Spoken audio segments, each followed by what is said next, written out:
하나님의 말씀 묵독하겠습니다. 요한복음 20장 1절로 10절 말씀, 요한복음 20장 1절로 10절 말씀 중에 우리 6절로 8절 말씀만 함께 봉독하겠습니다. 시몬 베드로는 따라와서 무덤에 들어가 보니 세마포가 놓였고 또 머리를 쌌던 수건은 세마포와 함께 놓이지 않고 딴 곳에 쌌던 대로 놓여 있더라. 그때야 무덤에 먼저 갔던 그 다른 제자도 들어가 보고 믿더라. 아멘. 우리 아이들이 방학이 시작되는 관계로 또 오셨던 분들이 또 많이 참석하지 못했습니다. 이렇게 멀리 또 한국에서 오셔서 예배 참석해 주신 우리 장 목사님께 또 감사를 드립니다. 오늘 말씀 비어있는 무덤이라는 말씀입니다. 6월절 아마도 오후 3시쯤 우리 예수님은 숨을 거두셨을 것입니다.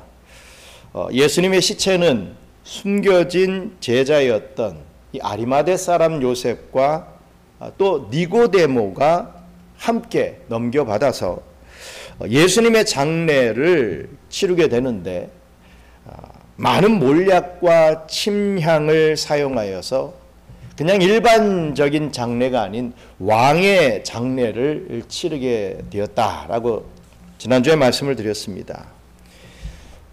이전에는 사람들의 시선과 자신의 어떤 위신과 이익을 생각하며 숨어서 믿던 이 아리마대 사람 요셉과 니고데모였지만 그리스도의 십자가 희생을 통해 마음에 뭔가가 꿈틀거리게 되었고 그들은 자신이 누렸던 모든 것을 뒤로 하고 내려놓고 버리고 예수님을 따르는 자다라고, 나는 예수님을 따르는 제자입니다 라고 천명하며 예수님의 장례를 도맡아서 치렀던 것입니다. 그동안에 숨어 지냈던 제자들이 말입니다. 그러나 오후 6시가 되면 이제 해가 지게 되고 다음 날 큰 안식일이 시작되기 때문에 이들의 장례식은 좀 급하게 치러질 수밖에 없었습니다. 여유 있게 치러진 것이 아니라 급하게 치러졌습니다. 그리고 이 장례식이 치러진 이후 사흘이 지나갔습니다. 안식일을 보낸 후 첫날, 즉 주일 아침에 놀라운 일이 벌어졌죠. 무엇입니까? 그 놀라운 일이라고 하는 것은 바로 주님의 부활이었습니다. 이 일은 우리 주님께서 이미 제자들에게 다 예언해 주신 그러한 일이었습니다. 생소한 것은 아니었죠. 우리 요한복음 2장 19절 말씀 같이 읽겠습니다. 예수께서 대답하여 이르시되 너희가 이 성전을 헐라 내가 사흘 동안에 일으키리라. 이 말씀, 예수님이 십자가에 못 박혀 죽으신 이후 사흘 만에 다시 살아날 것이다 라고 하는 이 말씀, 좀 상징적인 의미가 있는 이 말씀, 그래서 그런지 이 제자들은 잘 이해하지 못했습니다. 아니 어떻게 예루살렘 성을 헐고 그걸 어떻게 사흘 만에 다시 건축할 수 있느냐, 뭐 이런 식으로만 보통 생각을 했죠. 그래서 제자들이 이해하기가 쉽지는 않았을 것입니다. 그러나 우리 예수님은 이런 상징적 예언뿐만 아니라 직설법으로도 예수님의 십자가의 죽음과 이 부활을 예언해 주셨습니다. 우리 마가복음 8장 31절 말씀도 같이 읽겠습니다.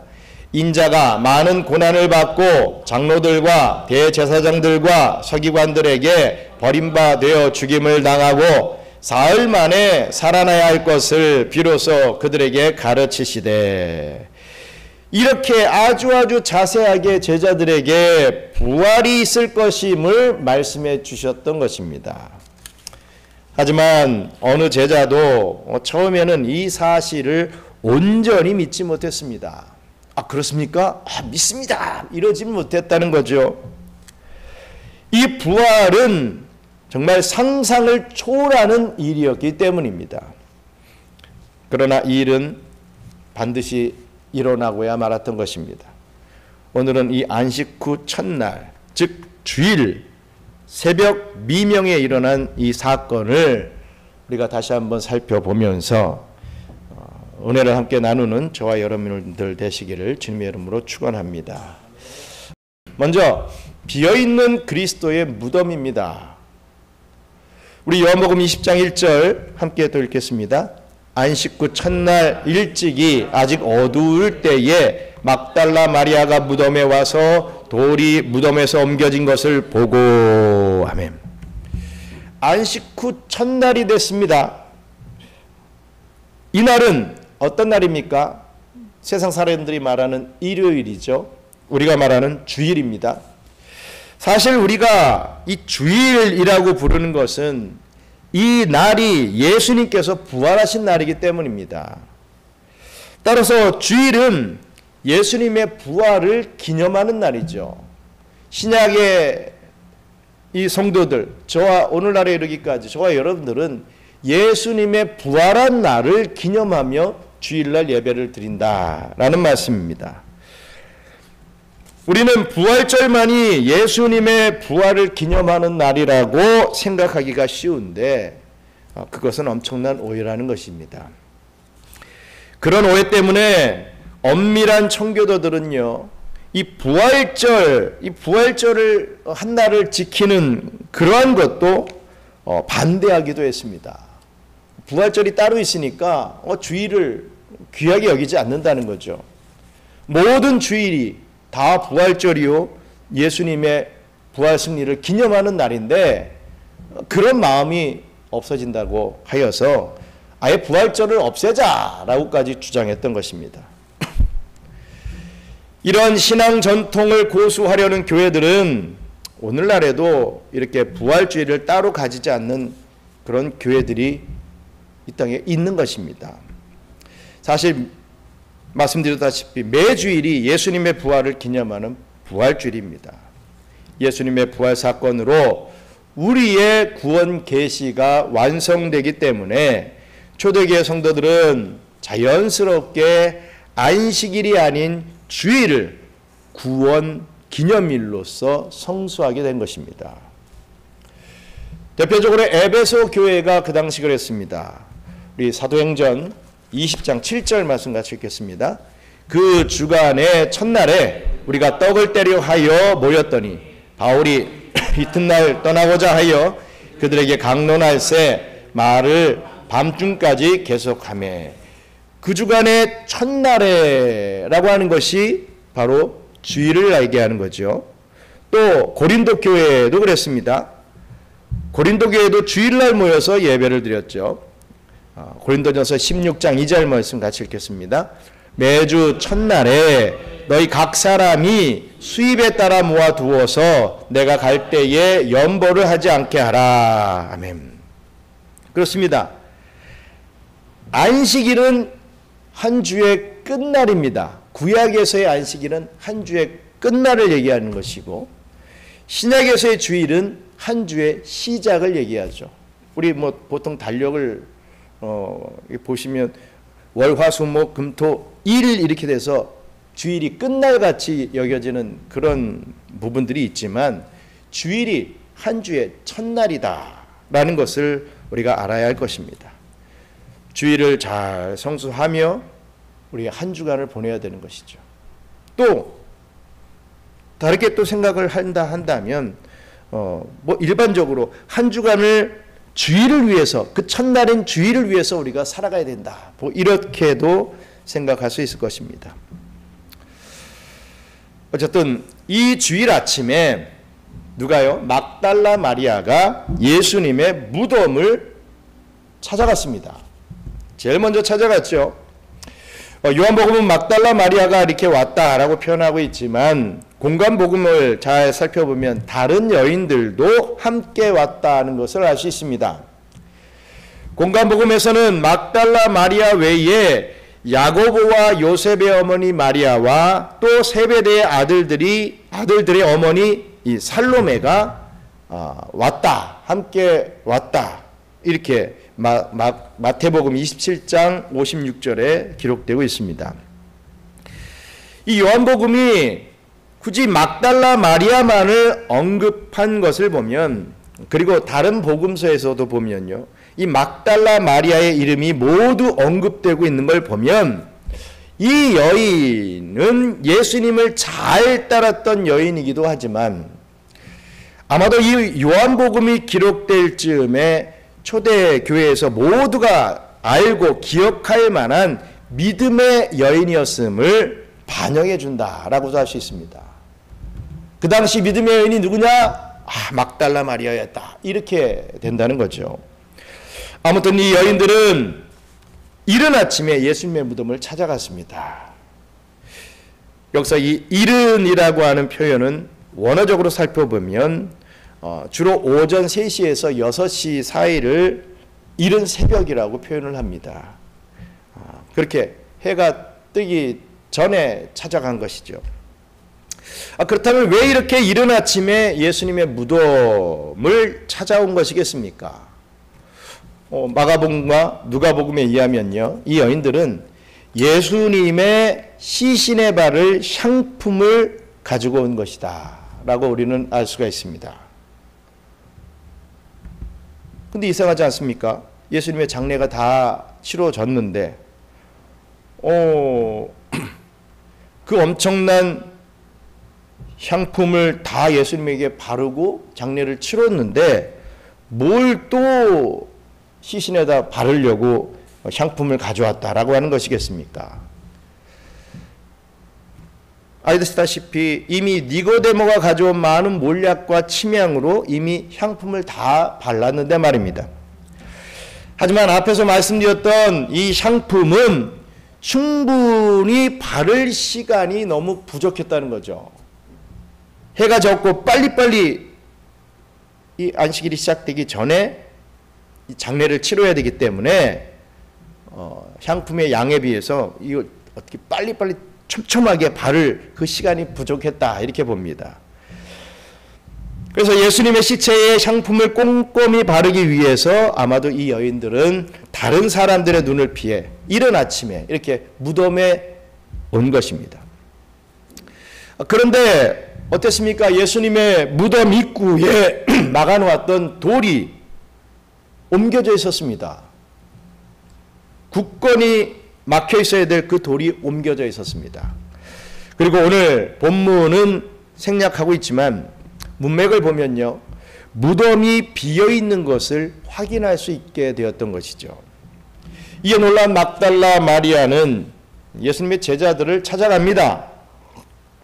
요한복음 20장 2절 말씀 같이 읽겠습니다. 시몬 베드로와 예수께서 사랑하시던 그 다른 제자에게 달려가서 말하되 사람들이 주님을 무덤에서 가져다가 어디 두었는지 우리가 알지 못하겠다 하니. 아멘.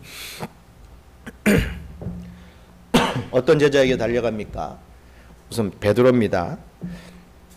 베드로는 예수님이 십자가에 못 박히실 때 그 자리를 피해 도망갔지만 멀리는 가지 않고 예루살렘에 그냥 머물고 있었던 것입니다. 그리고 또 누굽니까? 사랑하시던 그 제자라고 했습니다. 보통 사랑하시던 제자라고 하면 바로 요한을 얘기하죠. 이 베드로가 요한과 함께 있었던 것입니다. 막달라 마리아는 예수님의 무덤이 비어있는 것을 보고 이 베드로와 요한에게 달려갔던 것이죠. 그래서 무덤이 비었습니다 하고 전했습니다. 이 당시에는 무덤 도굴꾼들이 상당히 많았던 것으로 보여집니다.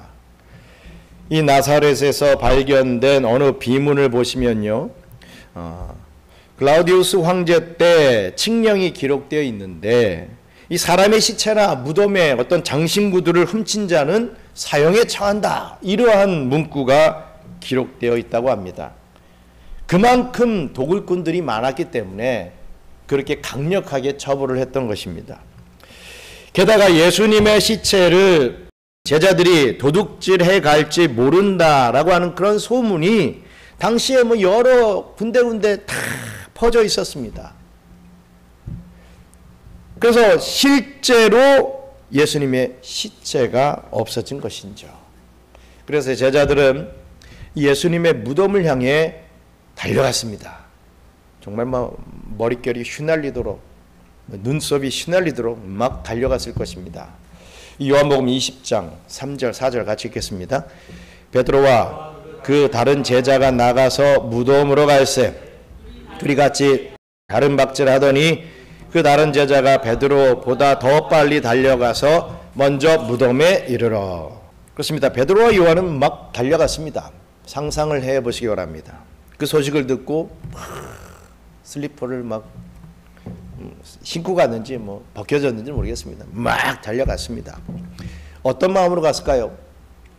이들은 아직 뚜렷하게 예수님의 부활에 대한 확신을 갖고 달려간 것은 아니었습니다. 예수님이 부활하셨어! 막 이러면서 달려간 거 아니라는 거죠.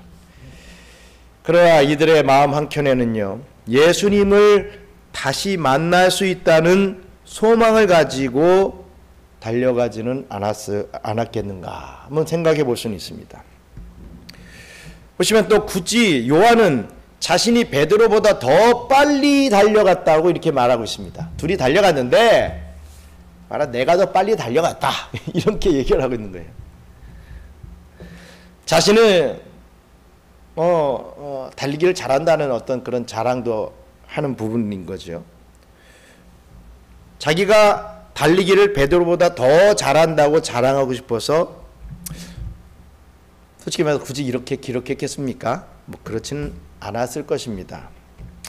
근데 현실적으로만 봐도 그때 당시 10대 후반인 요한이 30대 후반인 베드로보다는 더 빠른 것은 당연한 건 아니겠습니까?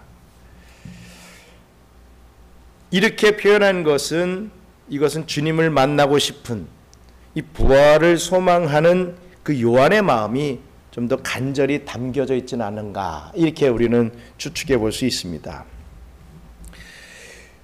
주님께로 달려가는 그 마음, 주님을 뵙고 싶어하는 그 마음, 그 소망으로 요한은 힘껏 달려갔다라고 하는 것을 자기가 저술하고 있는 이 요한복음에서 나타내고 있는 것입니다. 나의 마음이 이렇게 간절했다, 소망이 있었다, 어떻게든 더 빨리 날려가서 확인하고 싶었다, 이런 어떤 이 감흥을 가지고 이 부분을 썼다라고 생각을 합니다. 그렇다면 우리가 오늘 이 말씀에서 어떠한 은혜를 받아야 되겠습니까? 우리도 주님 앞에 나가는 마음이 이뤄야 된다라는 것입니다. 주님 앞에 나갈 때 뜨뜻미지근하게 그냥 천천히 세워라 내워라 걸어가는 그런 모습이 아니라,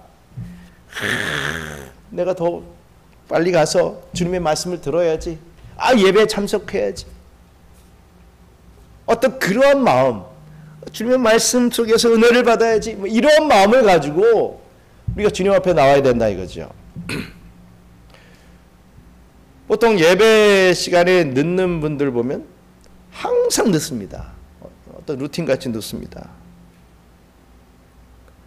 그거를 깨고 주님 앞에 더 10분, 20분 더 먼저 나와서 말씀을 깨닫게 해달라고 기도하며 준비해야 되는 그런 이 요한과 같은 열정이, 그런 마음이 우리에게도 필요하다는 거죠.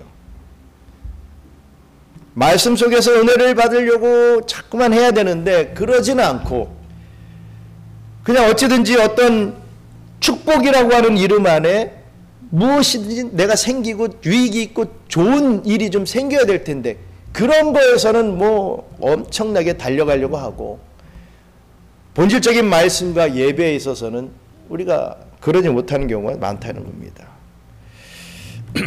저와 여러분이 주님 앞에 나아갈 때는 항상 이런 요한과 같이 그런 마음, 열정적인 마음을 가지고 나아가야 된다.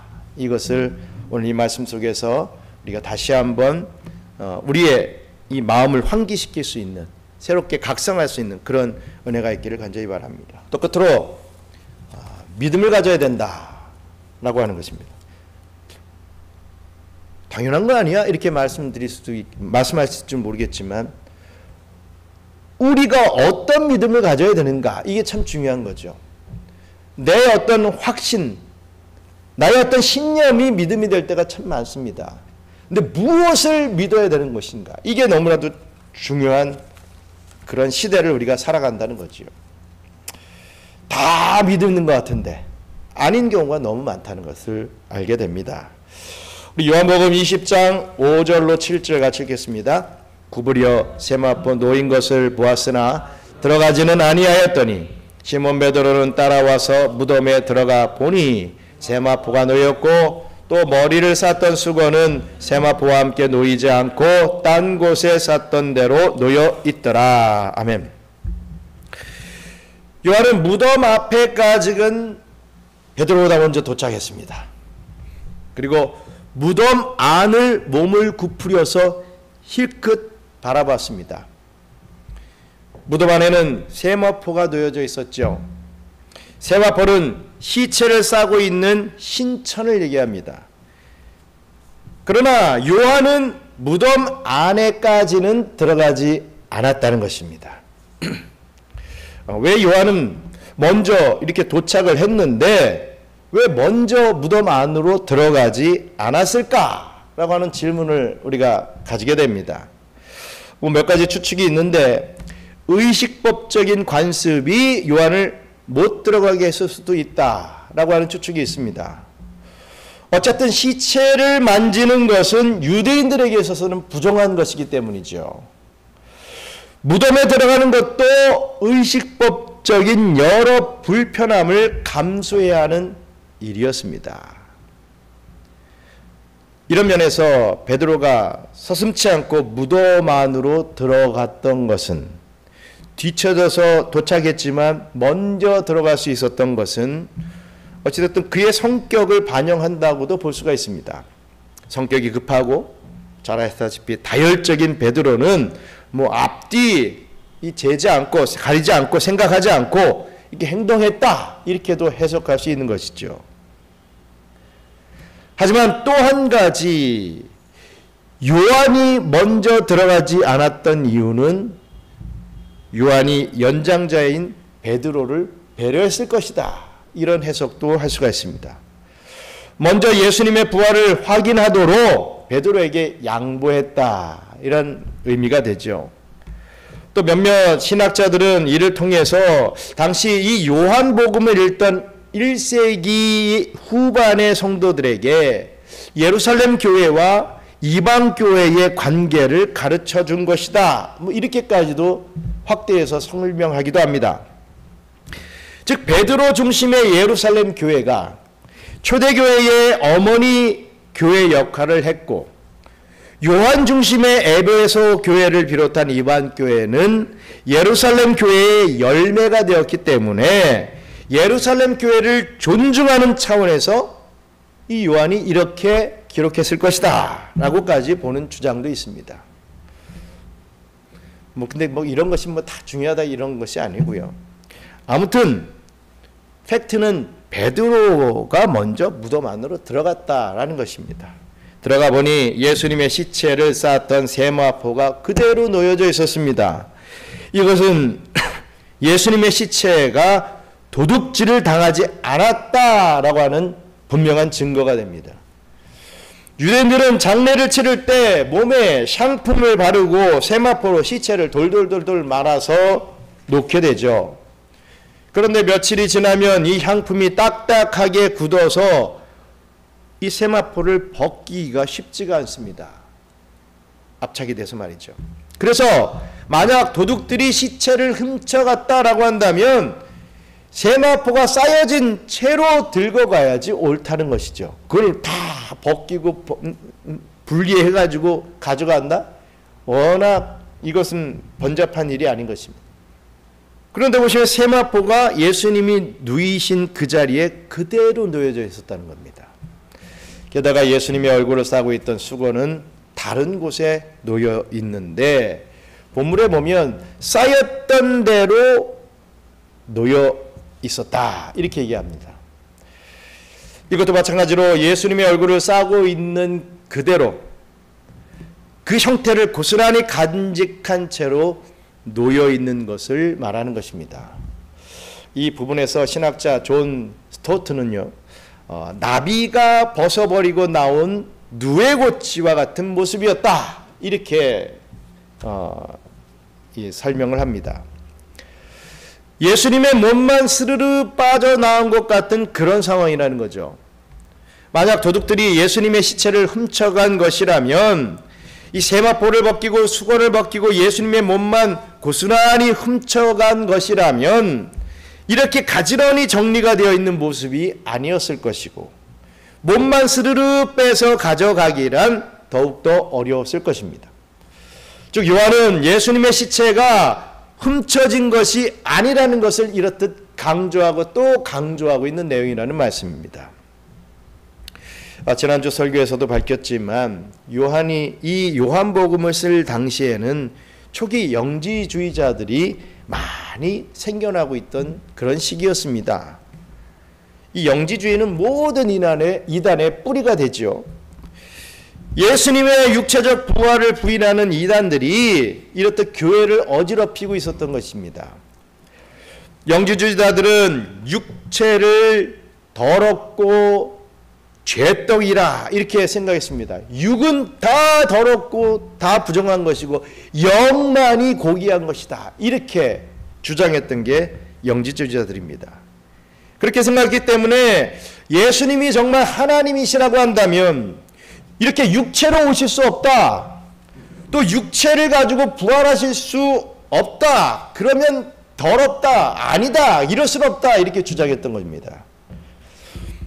요한은 요한이서에서 이렇게 경고하고 있습니다. 요한이서 1장 7절 같이 읽겠습니다.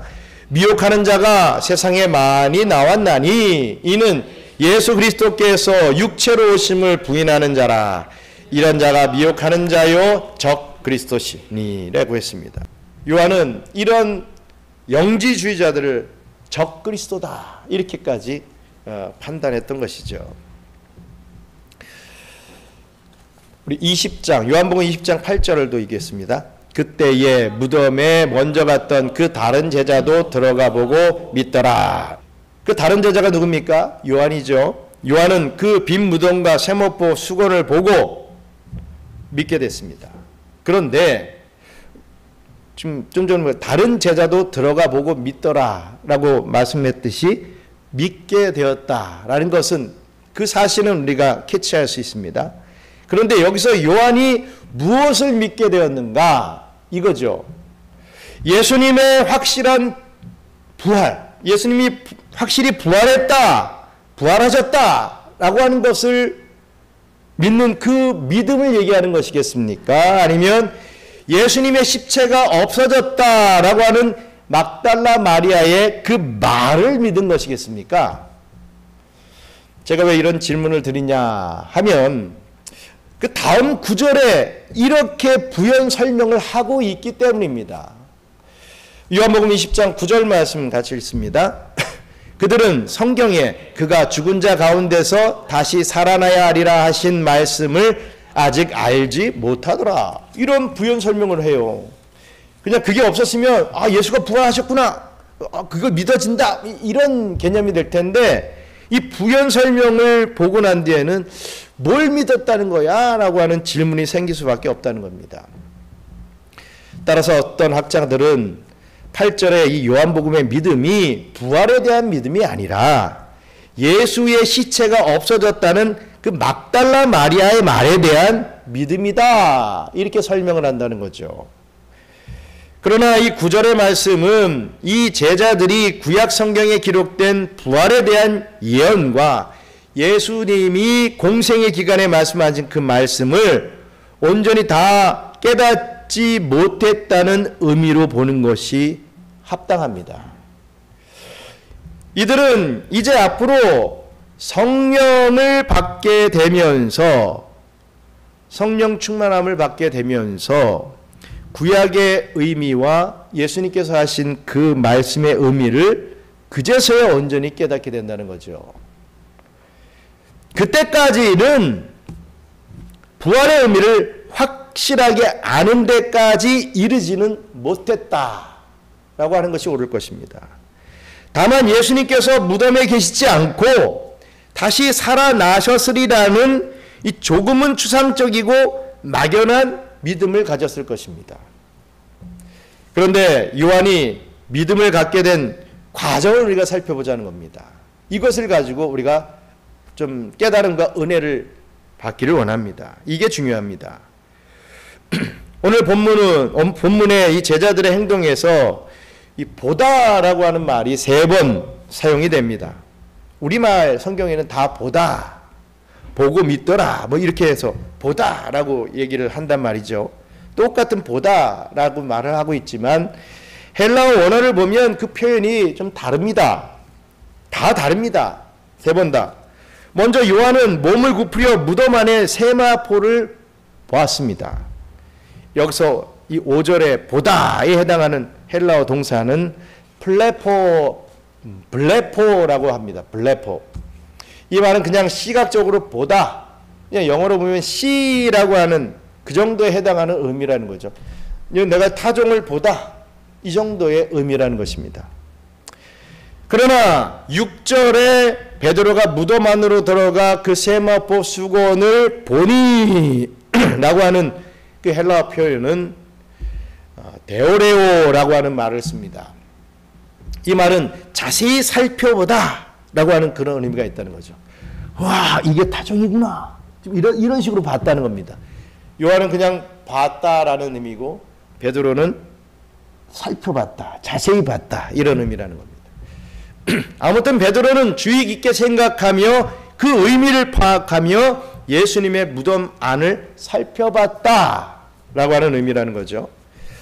그리고 8절에 요한이 보니 믿더라 라고 이렇게 되어 있는데, 여기서 보니라고 해당하는, 이것에 해당하는 헬라어는 에이도라고 하는 헬라어를 씁니다.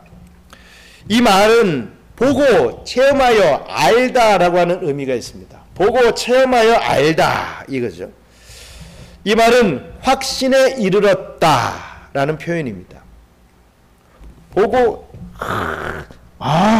타종이 맞구나 라고 확신에 이르렀다. 저 타종이 아니야? 이랬던 부분이 타종이 맞구나 이랬다는 얘기입니다.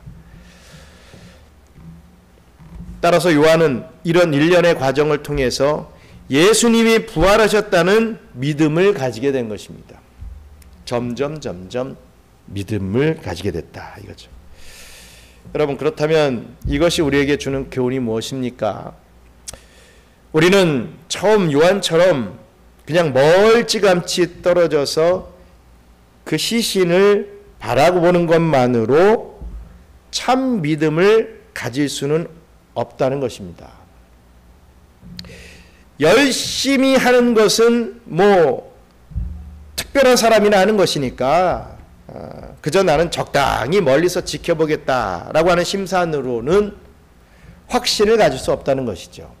그냥 보는 것만으로. 예배 보다 이런 표현을 하잖아요. 그냥 예배를 보는 것만으로는 확신을 가질 수 없다. 믿음의 과정까지 갈 수 없다. 이런 개념이 될 것입니다.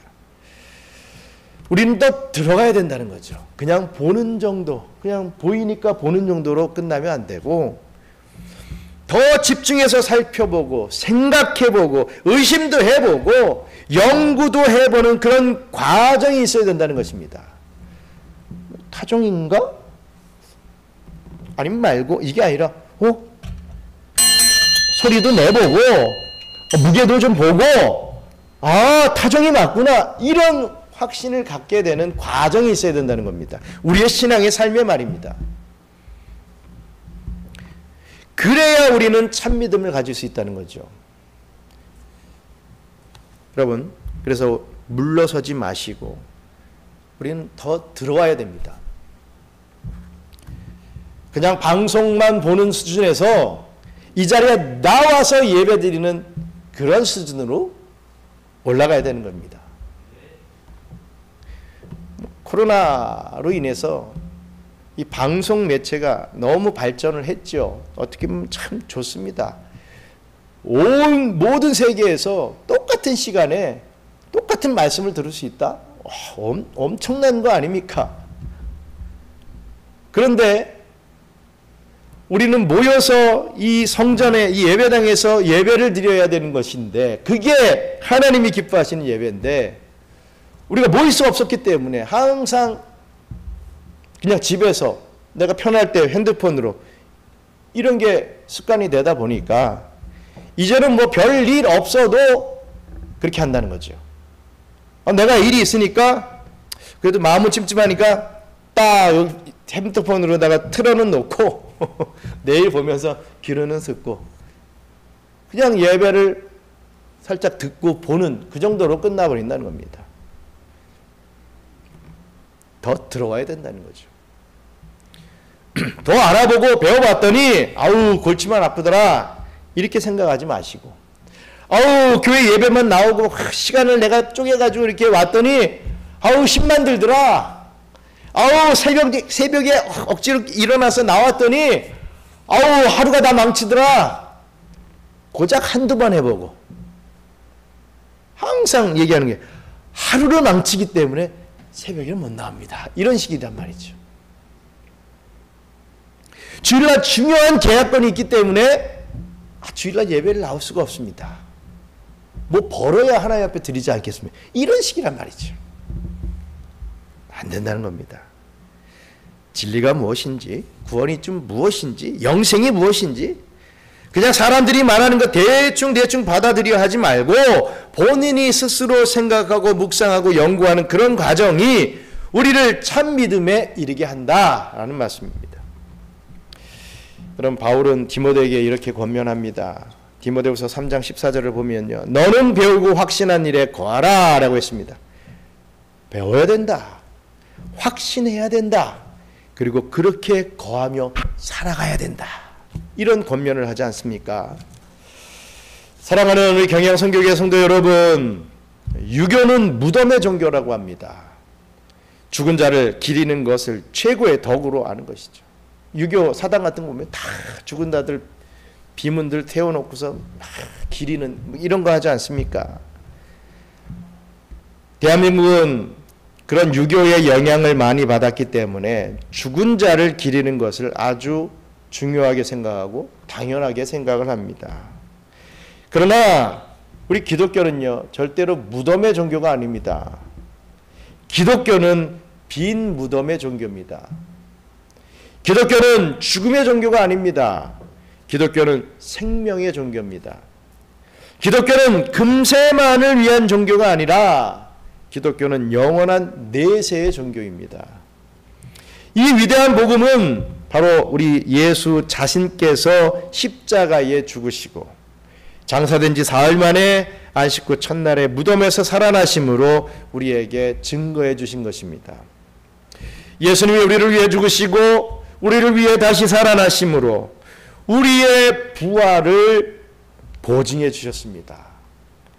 이것이 그리스도인의 전 존재적 소망이 되지요. 따라서 우리는 무덤을 보면서 마냥 슬퍼하지 않습니다. 추모하며 그리워하지 않습니다. 우리는 무덤을 보는 것에만 그치지 않고 그 죽음 뒤에 부활을 보며 소망을 얻는 자들이 우리 기독교인들입니다. 죽음 뒤에 영생을 보며 다시 만날 것을 기대하며 소망을 얻는 자들이라는 거죠. 자, 예수님의 비어있는 무덤을 우리가 보기를 원합니다. 우리의 무덤도 그와 같을 것입니다. 바로 이 소망을 얻고 기뻐하시며 그날을 기다릴 수 있는 저와 여러분들 되시기를 주님의 이름으로 축원합니다. 우리 몇 가지 기도하고 주기도문으로 마치도록 하겠습니다.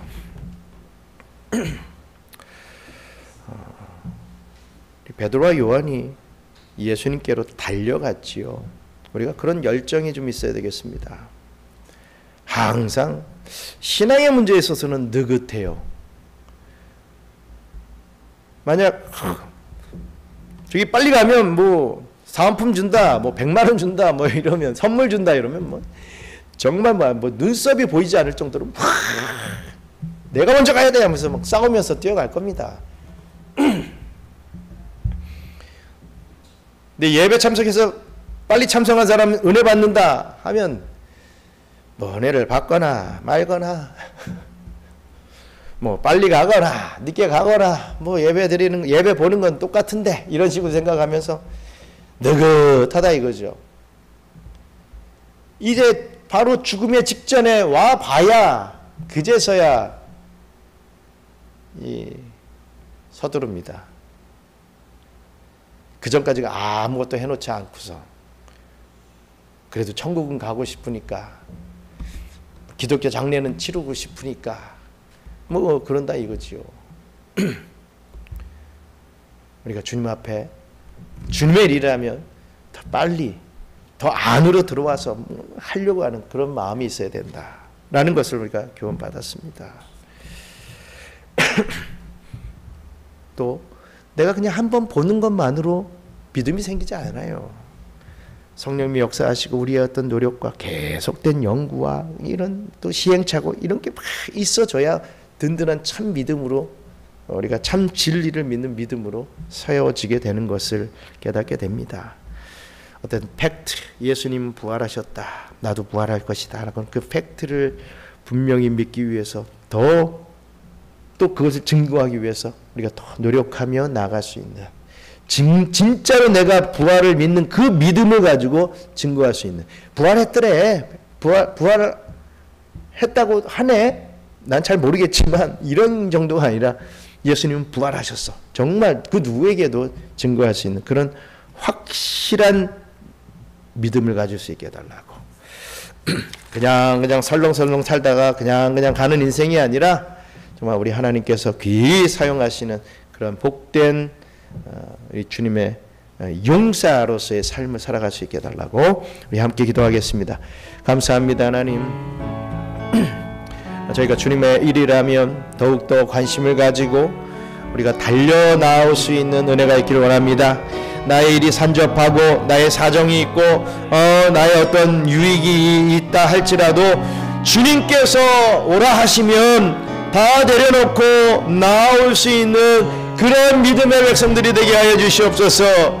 아버지 하나님 맨날 숨고 맨날 이익만 쫓아다니고 맨날 하나님을 믿는다고 하면서 남 앞에서는 믿지 않는 자다운 그러한 모습만 보여주고 있으면서 꾸역꾸역 교회에 나왔을 때는 내가 크리스찬입니다, 내가 집사입니다, 내가 장로입니다 뭐 이렇게 하는 것이 아니라 정말 믿는 자다운 모습을 보여줄 수 있도록 역사해 주시고 그러기 위해서는 우리가 또 노력을 해야 됨을 깨닫게 해 주시옵소서. 열정을 가지고 최선의 연구와 노력을 하며 정말 그 예수 부활을 내가 분명히 믿고 증거할 수 있는 자의 자리에까지 올라갈 수 있도록 역사하여 주시옵소서. 감사합니다 하나님. 우리가 이 땅에 살면서 왜 삽니까? 우리의 삶의 존재 목적이 무엇입니까? 아버지 하나님, 우리 하나님을 영화롭게 하고 하나님을 기쁘시게 해드리는 삶을 살아야 한다라고 하는 분명한 존재 목적이 있지 않습니까? 그런데 우리는 나를 기쁘게 하고 물질을 쫓아가는 그런 삶을 살아갑니다. 하나님은 우리 예수님은 뒷전으로 하고 그냥 알라딘의 앰프가 같이 내가 어려우면 좀 도와주시겠지라고만 생각하며 평상시에는 믿지 않고 불신자다운 삶을 살고 있다가 뭐 좀 어려움 생기면은 그때서야 도와주세요, 죽겠습니다, 왜 저를 버리셨습니까, 이따위 소리나 하며 하나님 앞에 나옵니다. 물론 그렇게 나오는 것도 너무나도 감사하고 은혜롭지만 먼저 나와서 더 빨리 나와서 더 빨리 보고 더 빨리 은혜 받고 더 빨리 주님의 이 귀한 사명을 감당해 드리는 데까지 올라가는 그러한 제자로서의 삶을 살아갈 수 있는 우리 경영의 성도들 다 될 수 있도록 축복하여 주시옵소서. 이왕 받은 인생인데 우리가 10년을 더 살지 뭐 5년을 더 살지 하루 이틀을 더 살지도 모르는 그러한 존재들인데 왜 이렇게 여유를 부리며 신앙적인 일에는 내가 100년이고 200년이고 더 살 것 같은 그러한 모습으로 살아갑니까? 우리 하나님이 보실 때 정말 참 웃기지도 않는다 라고 생각할 것이 뻔합니다. 아버지 하나님, 우리의 삶이 정말 어떻게 제한되어 있고 언제 우리가 이 개인의 심판을 맞이하게 될지 모르는 저희들임을 다시 한번 깨닫고 좀 더 빨리, 좀 더 열심히 주님 앞으로 이 안으로 들어올 수 있는 저희들의 삶이 될 수 있도록 축복해 주세요. 저희들을 통하여 많은 영혼들이 또 구원을 받는 길로 나올 수 있도록 저희들을 사용하여 주시옵소서. 감사를 드리며 모든 말씀 예수님 이름으로 기도드리옵나이다. 아멘. 주기도문으로 마치겠습니다. 하늘에 계신 우리 아버지여, 이름이 거룩히 여김을 받으시오며 나라가 임하시오며 뜻이 하늘에서 이룬 것 같이 땅에서도 이루어지이다. 오늘 우리에게 일용할 양식을 주시옵고 우리가 우리에게 죄진 자를 사하여 준 것 같이 우리 죄를 사하여 주시옵고 우리를 시험에 들게 하지 마시옵고 다만 악에서 구하옵소서. 나라와 권세와 영광이 아버지께 영원히 있사옵나이다. 아멘.